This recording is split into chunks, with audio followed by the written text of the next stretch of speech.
গরুর অভাব নাই, অনেক বড় বড় গরু, নড়ে না, চড়ে না। আল্লাহু আকবার। হঠাৎ করে হাঁটতে হাঁটতে মানুষজন ছুটাছুটি, ওরে ভাই রে কি হয়েছে রে, কয় গরু ছুটছে ভাই রে। দৌড় দিয়ে উপর দিক দিয়ে উঠে দেখি যেটার পাছার মধ্যে একটুকু গোস্ত নাই, এটার লাফালাফিতে একেবারে হার্টের রোগ সব বিপদগ্রস্ত।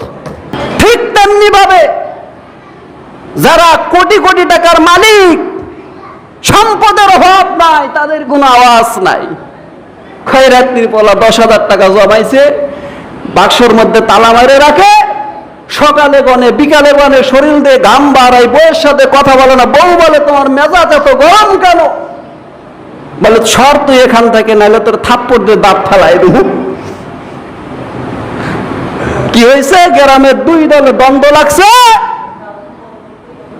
10,000 টাকা ফকিন্নির বেটা জমাইছে, একেবারে সামনে যায় আওয়াজ দিতেছে, ফাটাও ফাটাও, লাগে দিমু 10,000। পুঁজি হলো 10,000। শিক্ষিত, কোটিপতি, অর্থের অভাব নাই, রাস্তা দিয়ে হেঁটে যাই, এত শিক্ষিত, এত অভিজ্ঞ ব্যক্তি রাস্তা দিয়ে হেঁটে যায়, কোনো আওয়াজ নাই। ঠিক কি কথা বলে?